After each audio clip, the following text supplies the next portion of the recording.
Vanakkam. Hello friends. As we continue exploring the history of early Tamilagam, we have completed looking into the journey of the Cheras, the Cholas and the Pandyas and will embark on exploring some of the more prominent chieftains of the Sangam age. The history of ancient Tamilagam will be incomplete without looking into some of these important rulers to complete the picture, so to speak. குறுமுடி குடிபிறந்தோர் முதலியோர்மை முடியுடை வேந்தர்க்கு goes a line in the Tolkappiyam that clearly distinguishes the Kurumudi, the minor rulers, from the Nedumudi Vendar, the great emperors with their tall crowns. From episodes 58 to 66, we look at the emergence of chieftaincy all over Tamilagam with increasing production and internal conflicts between neighboring tribes. The need arose for some sort of organized leadership that would help the redistribution of resources and regulate their usage. Chieftains who went by nomenclatures such as Vedir and Kirar assumed leadership over a tribal society, in time gaining lordship over agricultural lands. We have explored in detail the transition from chiefdom to kingdoms and to statehood that saw the rise of the early triumvirate. From there on, we traced 10 generations of the lineages of the Cheras, the Cholas and the Pandyas with the help of the genealogy table given by K.N. Sivarajapillai in his The Chronology of the Early Tamils. The primary source being Sangam literature, KNS does an extremely thorough study of the Sangam literary works, reconstructing for us a very important part of ancient Tamil history. Chieftancies coexisted throughout the Sangam period. They began as independent rulers, but in due course of time were pushed into the role of vassals, subordinates to either one of the triumvirate. They pledged their allegiance and acted as ministers, advisors, and army commanders, receiving titles such as Yenadi and Kavidi, while those who revolted against the Moovendars were eradicated without any mercy. The role of these chieftains in the political history of ancient Tamilagam was very significant enough to be mentioned by name in foreign notices. By foreign notices, we mean the accounts of emissaries and tradesmen who came from the ancient Greek and Roman empires. Sangam poets have sung the praise of these minor rulers, their might and generosity, reiterating their importance in Sangam society. Dr. K.D. Tirunavukarasu, in his The Chieftains of the Sangam Age, published in the year 1994, shows how almost half of the corpus of the Purananuru sing the praise of Sangam chieftains, with 88 out of the 200 half singing the praise of 9 chieftains. So they were indeed a force to reckon with. He also enlists the allusions made to one chieftain or the other in the 400 Agananuru poems that were dramatic monologues of lovers, besides references in Nattine, Kurundogai and Aingurunuru. Now, 3 of the 10 ideals, the Pathupattu works, have for their heroes the Patudai Talaivan, not Vendars but chieftains. So, while Patinapale sings the praise of the great Karigala Peruvalathan and Madurai Kanji and Nedinalvade eulogize Talayalanganathu Cheruvendra Pandiyan Nedunchezhiyan, Sirubanatrupadai, composed by Nallur Nattatanar, sings the praise of Thondaiman Ilanthirayan. Perubanatrupadai, sung by Kadiyalur Uruthirankannanar, sings the praise of Nalliyakodan, and Malaipadukadam or Kootharaatrupadai, composed by Perunkausiganar, sings the praise of the famed Nannan of Konganam. Dr. K.D. Tirunavukarasu shows how the geophysical layout of ancient Tamilagam defined the territories of the chieftains as mostly relegated to hilly terrains, while the belts of the Kaveri, the Vaigai and the Anporunai were under the sway of the Cholas, the Pandyas and the Cheras respectively. The mountainous regions on the periphery of these empires were hard to access and far less fertile. The land seemed to have conditioned the minor rulers to be far more aggressive and brave, and the people more industrious. But what stands out in the poems that sing their praise is not just their bravery, but their innate generosity, though they had very sparse resources to share. It was their thirst for immortal fame that seems to have driven them. Sangam poems reveal their heroic spirit and munificence. And indeed, the fact that 2000 years later, the stories of the Kadayelu Vallalgal, the last 7 great patrons like Pari Vallal and Began, and the rulers like Nannan and Kumanan are very much alive amidst the Tamil people is proof of their immortal fame. Tamil people have kept their memories alive by naming their boys after these greats. Indeed, they were historic personages, real life heroes, unlike the mythical heroes like Mahabharata's Arjuna or Ramayana's Lakshmana. Thirunavukkarasu attempts to trace the regions ruled by these chieftains from references in Sangam literature.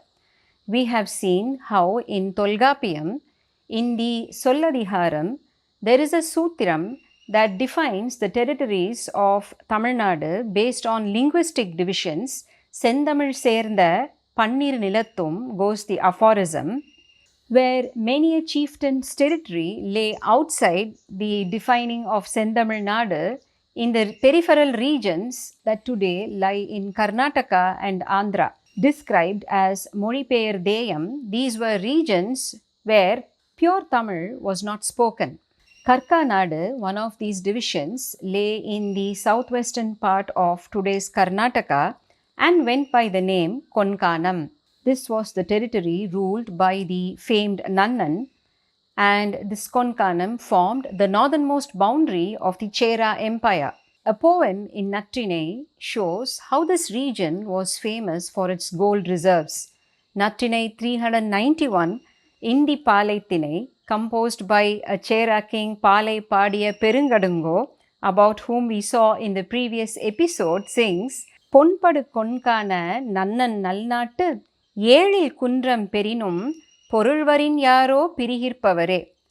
The Tholi, the confidant, tells the heroine, do not worry, the hero will not leave you and go, even if he were to get the gold producing regions of Nannan's Konganam. Nannan came from a lineage of Velir chieftains, and Konganam also went by the name Punnanadu with its capital at Veliyam. In Ahananuru 396, Paranar records an important piece of history. The lines go, Todutten Mahilna Sellal Kodider Polampon Nannan Punnadu Kadindana Yarisai Maruhin Padiyangan Anjal Yendra Aai Einan Ihaladu Karpin Meeliyodu Taki Tannuyir Koduthanan Solliyadu Amayadu.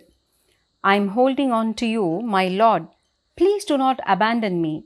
When Nannan, with gold ornaments and chariots with flags, showed his rage to the citizens of Punnanadu, I Einan protected them in Pali, a town with lute music filling the streets.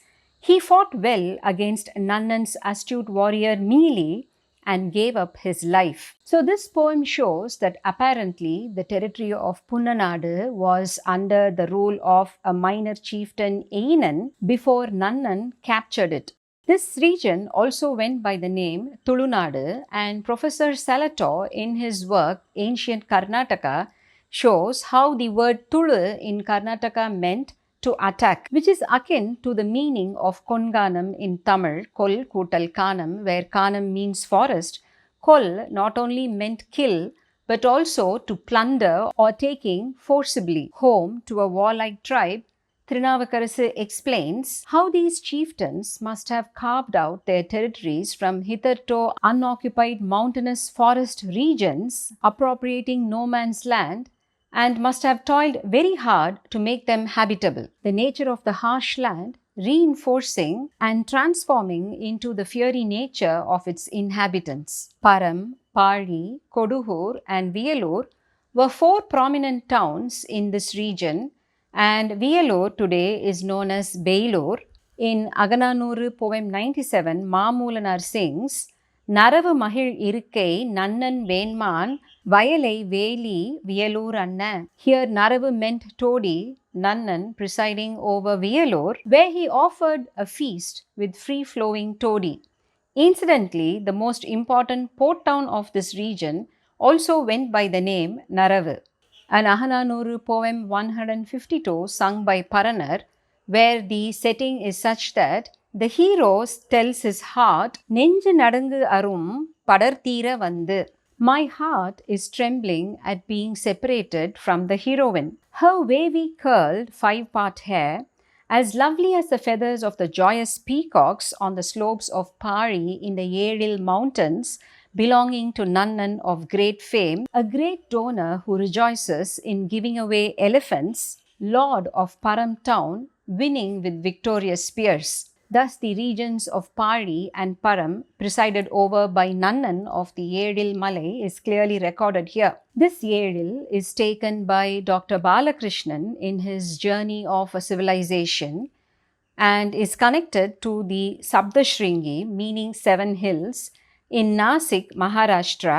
The famed Durga temple atop Sabdashringi is connected by Dr. Balakrishnan to the goddess Kottravai, who had been worshipped there since times before Nannan in ancient Tamilagam. He makes a strong case for a Dravidian Maharashtra, and we have seen earlier how linguists like Southworth have established a strong Dravidian substratum in the Marathi language. In an Agananuru poem 15 sung by Mamulanar, தோழிமாரும் யானும் புலம்ப சூழி யானை சுடர்பூன் நன்னன் பாழியன்ன கடிவுடை வியன்னகர் செறிந்த காப்பிகந்து அவனோடு போகி. What the heroine's mother said after her daughter eloped, causing her friends and me to struggle with agony. My daughter left with her sweet partner, despite the protection of our house, which is like the protected Pali town of Nannan, wearing bright jewels and owning ornamented elephants.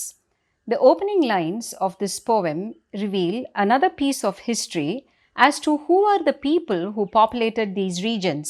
Em vengamam iyevadu ayin meimali perumbun semmal kosar துளுநாட்டு அன்ன வருங்கை வம்பலர் தாங்கும் பண்பின் செறிந்த சேரி செம்மலர் Muthur. If my love were true, may the old towns with streets that are on her path be filled with people who take care of those who travel their way with absolutely nothing, like the hospitable people in Tulu country, the truthful and noble Kosars. The Kosar tribe are considered a native tribe of Tulunadu, and very oddly, in more than one place in the Sangam works, this tribe is noted for its honesty and trustworthiness. Meimali Perumbun Semmal Kosar, where Meimali means the truthful nature and Semmal means the greatness of the Kosar clan. They were very loyal to their king and known as Vaimoli Kosar. And Magudi Marudanar records in the Madurai Kanji, Malai Olukku Ara Appizhaya Vilayul, Palayan Mohur Avayaham Vilanga, Nanmoli Kosar Thondri Anna. Like the honest tribes of Kosars who lived in the mountains that enjoyed incessant rains and abundant wealth, ruled by the chieftain Palayan of Mohur. And the term Nanmoli Kosar referred to the multilingual nature of this clan, who probably spoke a smattering of the early dialects of Telugu, Kannada, Odia and Tulu. Tulu is recognized as one of the Dravidian languages.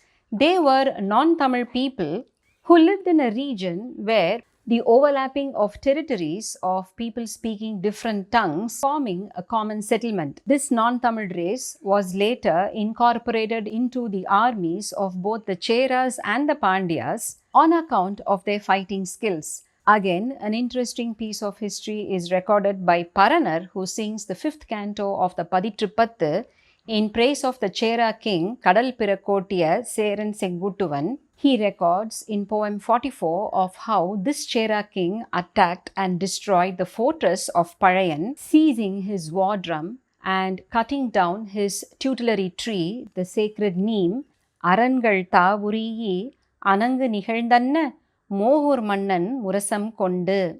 Paranar records an even more important piece of history in the Kurundogai poem 292. There were apparently two Nannans, and Perunkausiganar sang the Malaipadukadam in praise of Nannan say Nannan, that is Nannan, the son of Nannan. While in this Kurundogai poem, Paranar records an incident in the life of the senior Nannan that left his name sullied for posterity. The Kurundogai poem 292 goes, Manniya sendra onnudal arivai, punal taru pasungai nindradan tappirku, ஒன்பதிற்று ஒன்பது களிற்றொடு அவள் நிறை பொன்சை பாவை கொடுப்பவும் கொள்ளான் பெண் கொலை புரிந்த நன்னன் போல. A young woman who had gone to bathe in the river partook of a mango fruit that was floating downstream. She didn't know that it was a forbidden fruit that had fallen from the royal orchards of King Nannan. Upon learning this, King Nannan sentenced her to death. She belonged to the clan of the coursers. The coursers went and intervened on her behalf to the ruler, promising him 81 elephants and her weight in gold. But Nannan refused to oblige and carried out the punishment.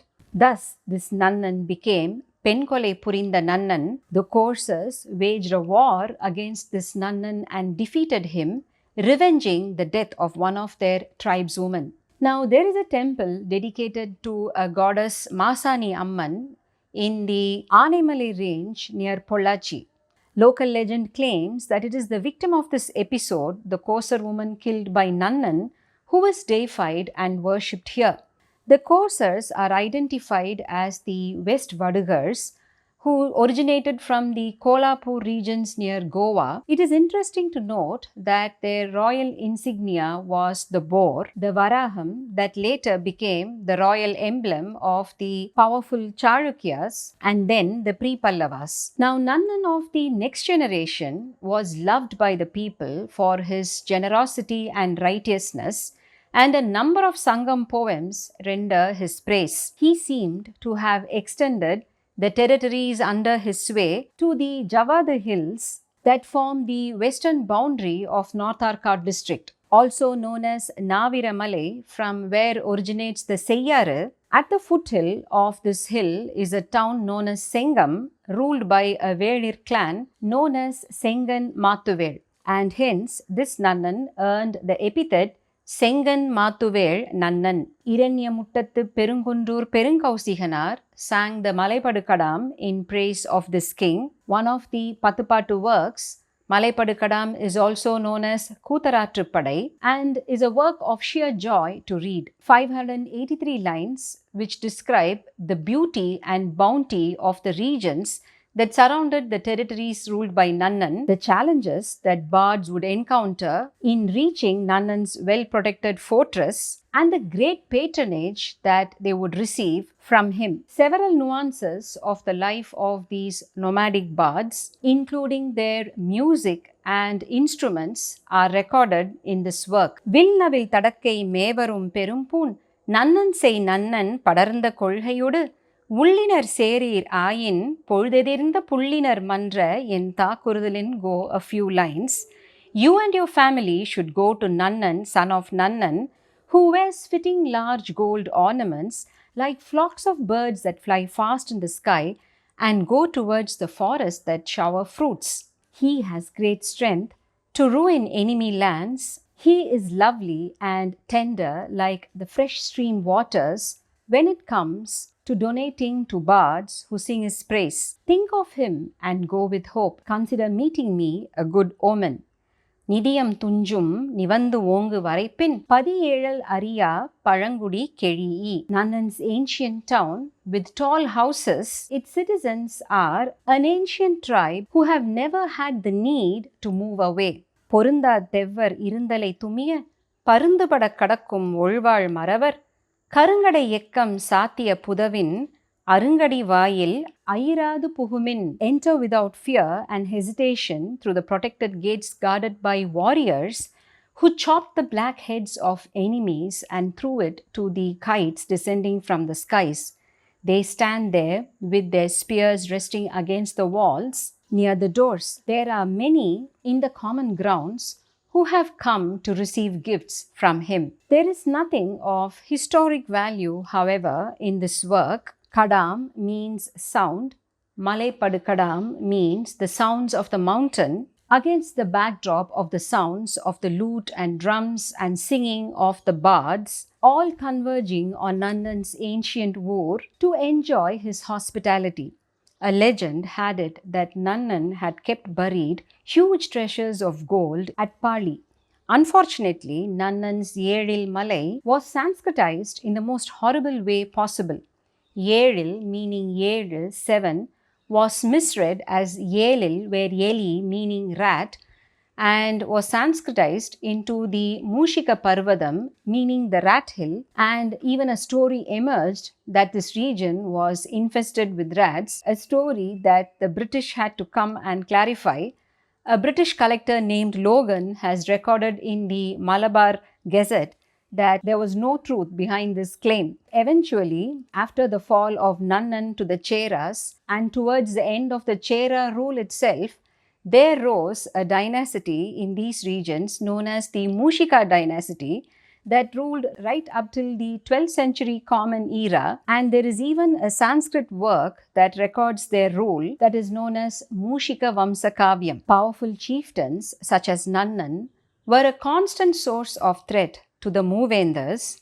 Nannan was eventually defeated and killed by the Chera king Kalangai Kanni Narmudi Cheral at the Battle of Perundurai, that is recorded in a poem in Agananuru by Kalladanar. Poem 199 goes, Irumpon Vahe Perundurai Seruvil Polampun Nannan Porudu Kalattu Oliya Balampadu Kottam Tanda Vaival Kalangai Kanni Narmudi Cheral Ilanda Nadu Tandanna Valam Peridu Perinum Varelan Yane, the prosperous large country in the west that King Kalangai Kanni Narmudi Cheral, with his unfailing sword, got after defeating and killing Nannan in the battle at Perundurai, which had his tutelary Vagai tree with its golden blossoms. Interestingly, an inscription dated to between the 12th and 13th centuries was discovered in the year 1972 by Mr. Chandramurthy of the Tamil Nadu Government Archaeological Department, found in a Siva temple in the Sangam town on the banks of the river Cheyyaru at a place called Kannai. It read, Nallisai Kadampune Nannan Verpil Velpuhal Anaithum Membadat Tangon. Sung on a local chieftain Kangeyan, it records his battle at Naviramalai, the Malay that formed the very backdrop of Malai Padukadam. The inscription reads, the hill belonging to Nannan, from where arose such musical sounds, attesting to the continuing popularity of these chieftains through time. We will look into the rule of a few more chieftains of the Sangam age in the next episode. Vanakkam.